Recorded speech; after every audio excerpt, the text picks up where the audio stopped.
Hello everyone and welcome back to my channel. Or if you're new here for the first time, welcome. My name is Angela and I find my paradise through reading.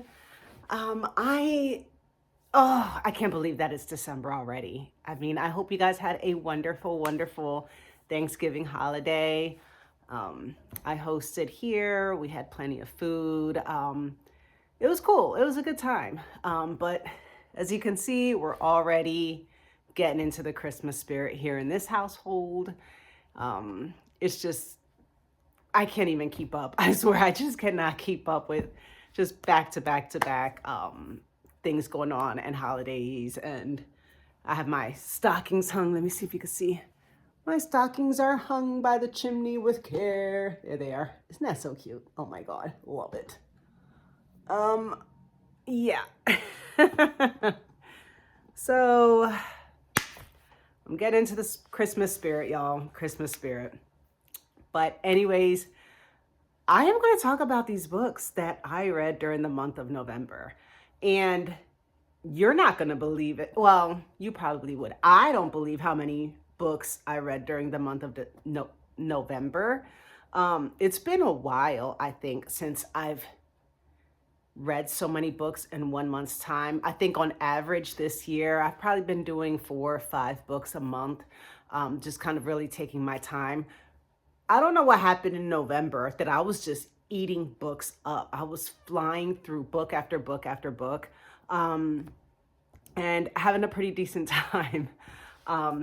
There is a book that I did DNF, and I'm going to save that for last. You guys are going to have to tell me if I should continue this or not, because I'm just not feeling it. I really am not. And I was really surprised that I DNF'd this after going so far into it. And I do have some, I don't want to say complaints, but I do have some thoughts on some of the books that I've read this month. Yeah, I definitely have some thoughts. So let me try to show you the stack. I don't even know if I can pick this up, honestly. It's ridiculous. This is just ridiculous. Hold on. Oh my gosh. I'm gonna make a mess of this. Oh my goodness. Okay. Look, they're already falling everywhere. Just ridiculous. All right, I'm piling them up on my lap. I'm setting myself up for success here. Okay. I'll just lean back. There, you see the stack? I'm not even, like, really, oh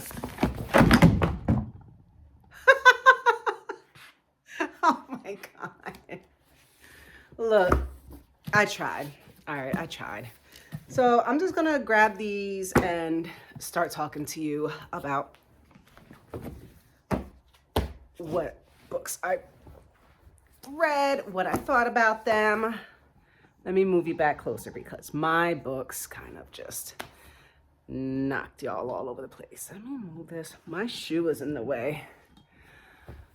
You know what? I'm just feeling cozy today. I'm just feeling cozy. Okay, let me start off with, oh my gosh, a reread. A spectacular reread. Frankenstein by Mary Shelley. Oh my goodness. I had not read this in, oh my gosh, probably over 10 years. And this was like in my top 5 favorite books of all time. So I did want to reread this and see, did this stand up to the test of time? Is it still on my favorites? It is. It is still one of my favorite books. It's probably in the bottom half of the top 10 at this point. But oh my gosh, guys, I was reading this, and when I got to like the last couple pages, like I was just bawling my eyes out. I was like just crying because my heart hurt for Frankenstein's monster, and I was just sobbing. Like the tears just would not stop coming. And I was like, oh my gosh, I forgot it ended that way. It was just so devastating and so heartbreaking. But if you don't know anything about Frankenstein, I mean, who doesn't know Frankenstein, really? But if you somehow crawled out from under a rock, Frankenstein is the story of Victor Frankenstein. He is pretty much a student and he is just studying anatomy and life. He's obsessed with the human body and the idea that he can create life, almost playing God, right? So he is just super hyper focused on this. This is all he does. Like his friends, family, nobody pretty much hears from him because he's always locked up in his lab and he's collecting, dead people's body parts and putting together a human. And when he brings it to life, instantly, it's like instant regret. He's like, ew, this thing is absolutely disgusting and just awful. And he completely shuns it. Like he just dips off, wants nothing to do with this creature and leaves it to fend for itself. So this creature is just newly almost born, right? It's just newly created. It doesn't know language. It doesn't know about cold and hot and hurt and anything. So it kind of wanders off and it's hideous. And so people are, whenever anyone sees it, they're screaming, they're attacking it. The creature got shot. Just all kinds of things, and then he just ends up living a very lonely and very harsh existence, and does learn and educate himself. And so you're seeing the story from Victor Frankenstein's point of view, and then you're also seeing the story from his creature, his monster's point of view. And it was just absolutely devastating because ultimately the real monster in the book was Victor Frankenstein, who almost gave birth, gave life to this creature and immediately shunned it and didn't take care of it, didn't guide it, didn't teach it, just, left it hopefully to die, right? And then this creature just grew up alone and hated, and just everyone was disgusted by it, and he just wanted someone to talk to. He wanted family, he wanted friends, he wanted companionship, and he was just so lonely and so hurt and devastated, and that made him do things that like he didn't like doing and knew were wrong, but like it's like what society had created, and what Victor Frankenstein had done, created. He was just, oh, it was just so sad. It was just so sad. I can't even talk about it anymore, but oh my gosh, if you've never read Mary Shelley's Frankenstein, absolutely. And I watched the new movie, Frankenstein, and look, it was so far off. So if you haven't read the book and you watched the new movie, and you liked the movie, great. It was they definitely took some very heavy artistic liberties in the retelling of Frankenstein because it was so way far off from anything that happened in this book. I was just stunned. So it was hard for me to really enjoy the movie because the book itself, just the way it is a masterpiece. It's phenomenal. And to take this perfect story and turn it into whatever that film was, it just didn't make sense. It was so bizarre. So that's my opinion. Anyway, there's that. I read The Tale of Despero by Kate DiCamillo, illustrated by Timothy Basil Airing. Okay, this is a children's book, and it tells of Despero, a very teeny tiny little mouse that lives in the castle, and he just loves the princess.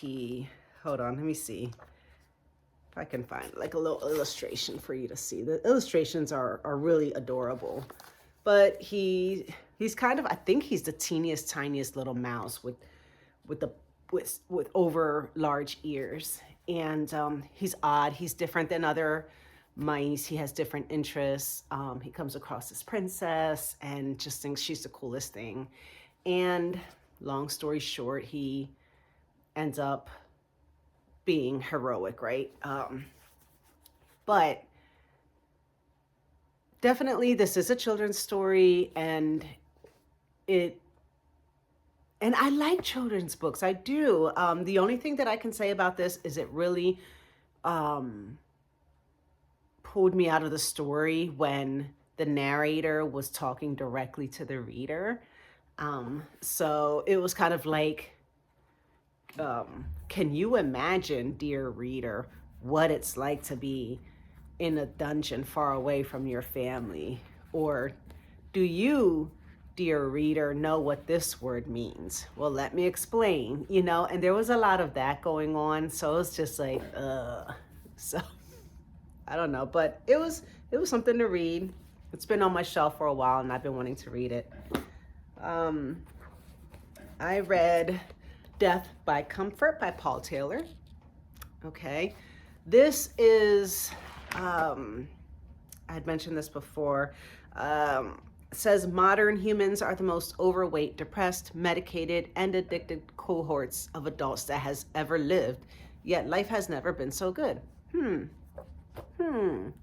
So, this is basically talking about how our life of comfort and convenience is killing us.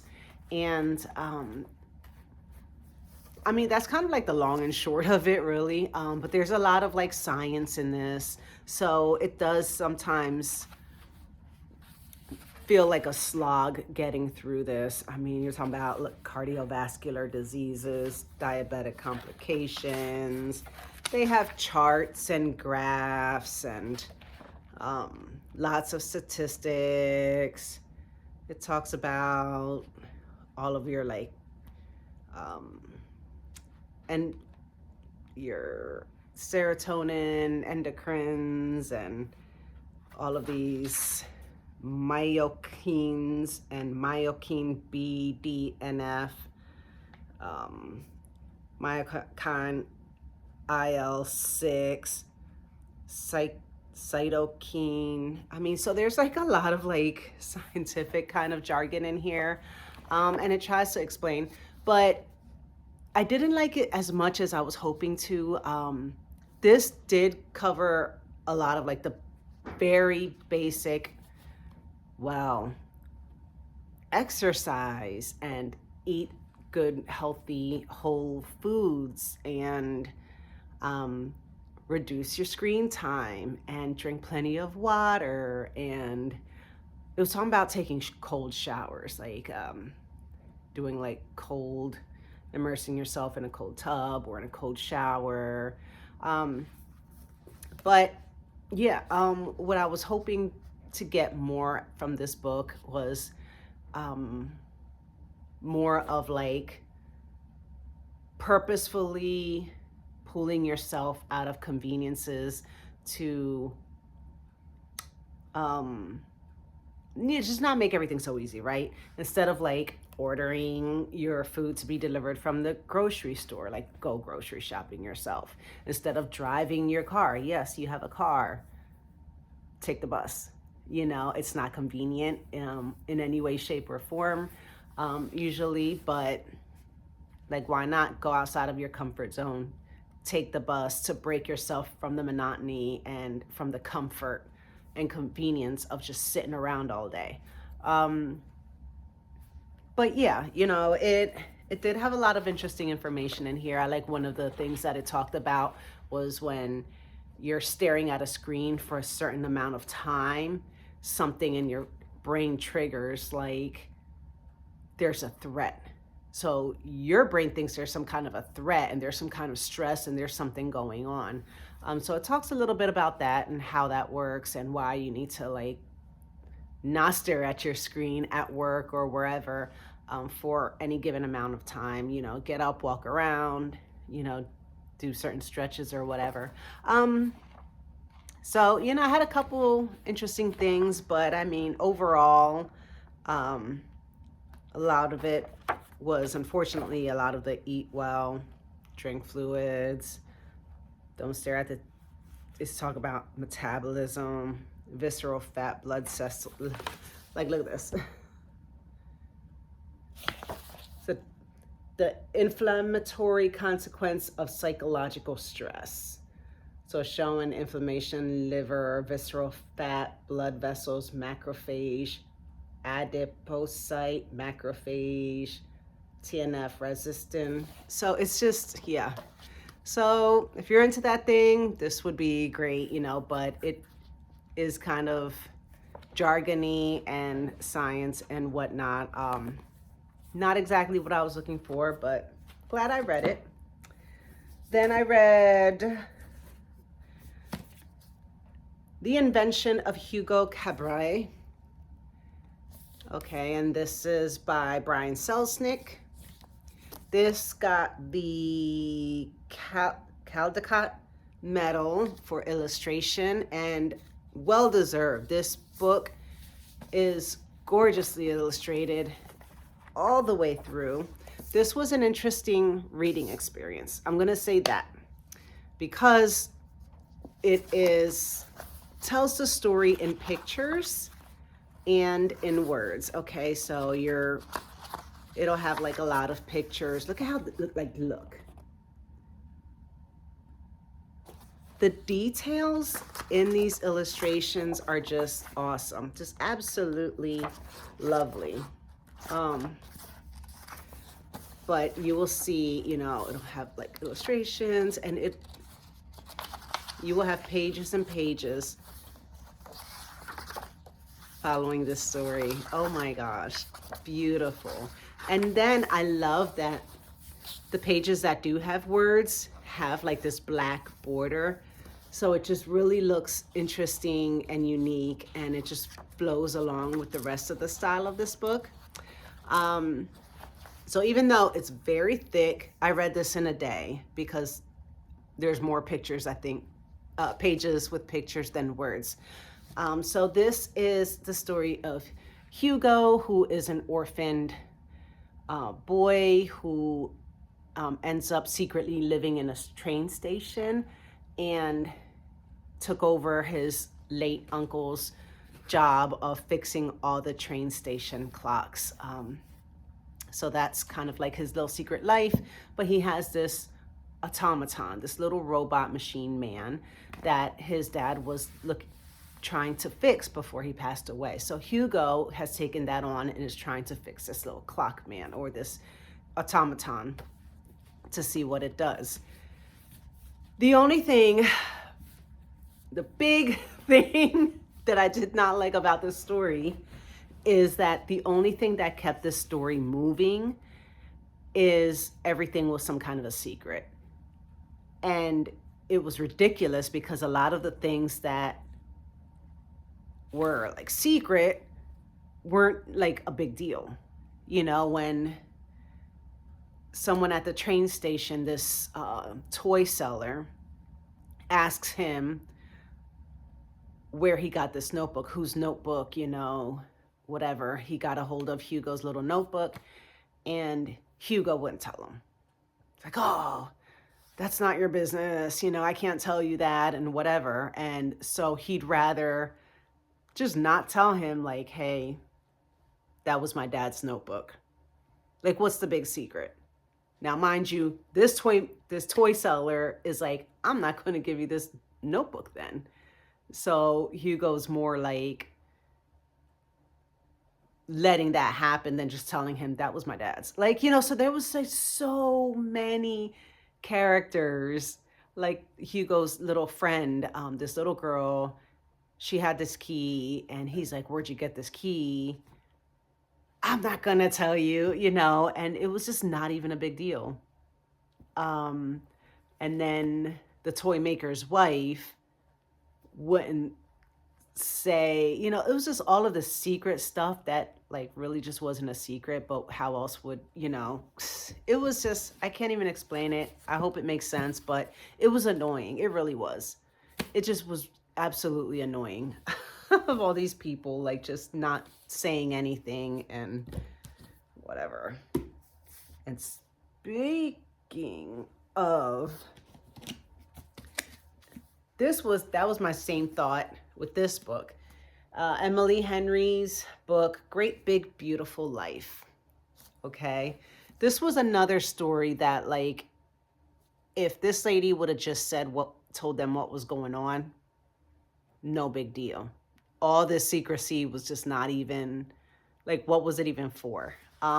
So this is following this man and this woman. They're both journalists, and they both want this job to interview.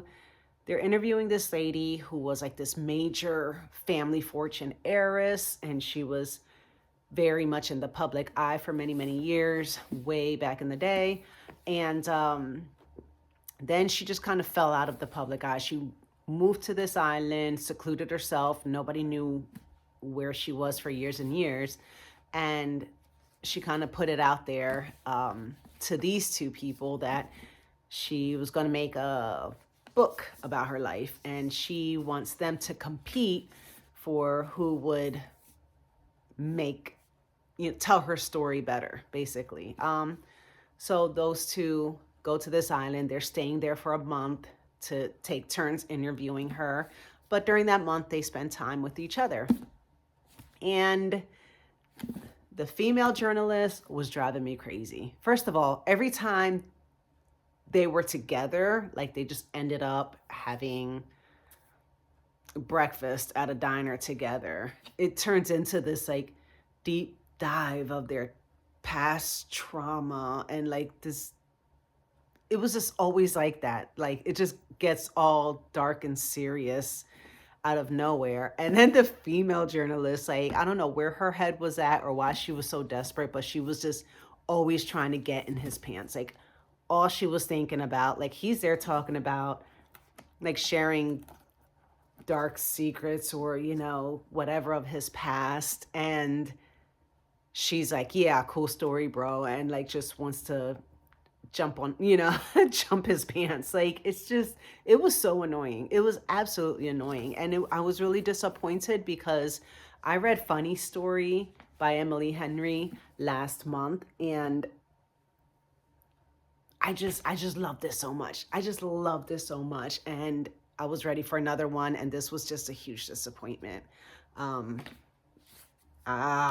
Did not like it. And again, if the woman that they were,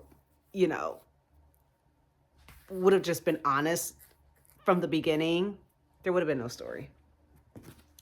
Then I read, A Sign of Affection. I have 2 omnibus versions. So I have volumes 1, 2, 3, 4, 5, 6. This is telling the story of Yuki and Itsu, I think his name is. And she's deaf. They're both in college. She's completely deaf.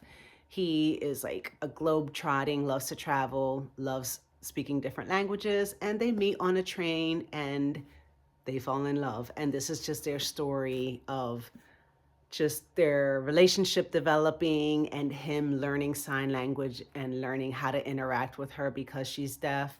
It's a very different experience for him. It's like a new experience for her as well, because I think this is her first boyfriend or serious relationship. And so it's just absolutely sweet, absolutely sweet. So I am definitely going to get the next set, which would be volume 7, 8, and 9 from the omnibus. I'm going to get that this month because I need more of them. They're just adorable. Okay, then I read, there's 3 novels in this one, but I read the first 2, and this month, during November, I read the last one, which is Spring Fancy, which I thought was going to be another historical novel because LaVaro Spencer writes awesome historical romance. But this was not a historical romance. Spring Fancy was an 80s romance. Oh my God. It was so cringy. I mean, cringy. Like when she's talking about how sexy he looked with his shirt. He had a t-shirt with the armholes cut out so low that his ribs showed, and it was cropped. and he's got short white shorts on. I'm like, ew, like, please stop. And then she's tying on she's putting on her sweatband, that her braided sweatband, and I'm like, please stop.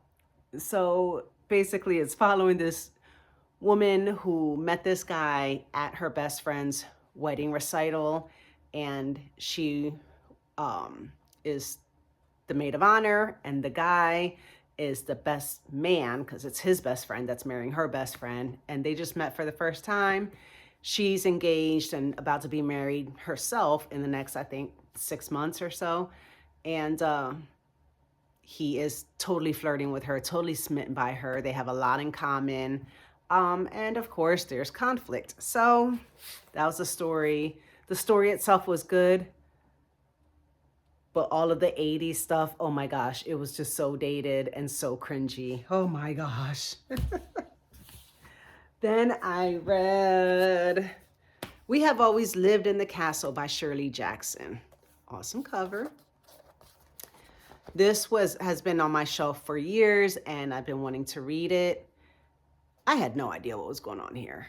I'm gonna be honest, like throughout the entire book, I'm like, what is actually going on? This is following these two young women who live in this massive house with their disabled elderly, I think, uncle, and I believe he has dementia. And so the older sister is kind of like the head of the house in a way. So she's taking care of the uncle, and she's kind of taking care of her younger sister, even though her younger sister, I think she's like 18 or 19 or something. But she seems to act like a child, and she's very bizarre. And I feel like ultimately, I'm just reading about two mentally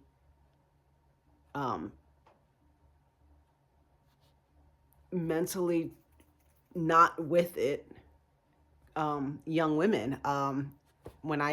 Once I finally got to the end of the story, I was like, what just happened? What did I just read? Like, they're both kind of loony. Like, they're not, like, something's really, really way, way wrong. It was unsettling, it was weird, and it was very confusing.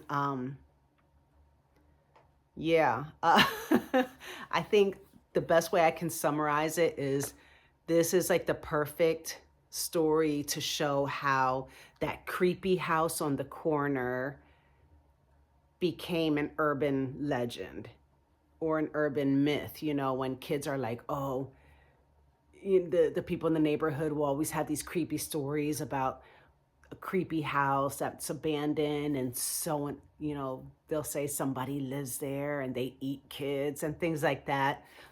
So this is like the truth almost behind the story that just takes on a life of its own and evolves into something completely completely wild. But at one point there were real people there and they had a real life, and maybe there was weird things going on, who knows. But this was bizarre, absolutely bizarre. I read Assassin's Apprentice by Robin Hobb. And this is following Fitz, who's an orphan. He's the bastard. Well, no, was he an orphan at that time? No, he was the bastard son of a prince. And so his maternal grandfather kind of left him off at the castle and was like, y'all need to take care of this guy, like this kid. We've had him for a couple years. He's the bastard son. We have our hands full. You need to do something with him. So they take him in, and he's kind of raised as a stable boy. And then at one point, he is given the position of like assassin's apprentice. He is secretly learning to be an assassin, and he has some abilities, some strange gift abilities. This was a very, very slow moving fantasy. It wasn't until like maybe the last maybe 50 or 100 pages that I even started to care about what was going on. But then once I got to, it started getting interesting. It started picking up the pace and things started happening. And I was like, oh, okay. I am going to go, this is the first in the series. I am going to go on to the next book and see if it's a little more fast moving now that a lot of the world building is kind of like set and it can just go from there. We'll see. I thought it was okay. It was okay. It was a little slow, but I want to see about book 2 before I solidify. Okay. Oh, my nose is itchy. Okay. The last one I'm going to talk about is His Dark Materials, Philip Pullman, and this is the Golden Compass trilogy. The trilogy itself is called His Dark Materials. So the 3 books in here are The Golden Compass, The Subtle Knife, and The Amber Spyglass. Okay, so I read The Golden Compass. I read The Subtle Knife, and I started The Amber Spyglass. I'm gonna be honest. I've been forcing myself to try to get through this. I am so confused. I don't know who's good. I don't know who's bad. I don't know if angels are good or bad. I don't know if Lyra's father is good or bad, if her mother is atrocious. I don't know if the kid who has the subtle knife, if he's good or bad. I don't know what Lyra's position is in all of this. It's so confusing. It's so confusing. And I just had enough. So I'm like 50 pages into the Amber Spyglass, and I'm like, I can't even stomach another page of this nonsense because no clue. So let me know if you've read the whole series. Am I stopping too short? Do I need to push through? Is it going to be worth it in the end? Because I'm not having a good time. I'm just not. And I wanted to love it so much. And I'm not feeling it, y'all. I'm just not. And I'm surprised that I really, really read this much and kind of, let me see, where was I at? Okay. Yeah. So this is what I have left of the trilogy. And so, yeah, I'm like 700 pages into this. And I'm looking at all these pages. I'm like, I just can't even. Especially, it just doesn't make sense. It just doesn't. So that's it. Oh my gosh, I blew through those really quickly. And I had to anyway because my battery's dying. But let me know. Let me know if I need to finish this. Oh, please tell me no. And if it's going to be worth it, it might be. Who knows? Maybe I'm just stopping before it starts to get really good. But oh my gosh, let me know what you're reading. Let me know if you've read any of these and what you think. Especially, I'm so disappointed with Emily Henry in this one. I love book lovers. I love funny people we meet on vacation. What's the other one? I don't know. I have so many of her books, and then this was just what the heck? What the heck did you do here? Oh my gosh, I just can't. But anyways, thank you so much for sticking with me this long. And I hope you're enjoying your holidays and getting ready for Christmas and doing all the things and doing all the reading. And I will be talking to you soon. Okay. Happy reading, y'all. Bye.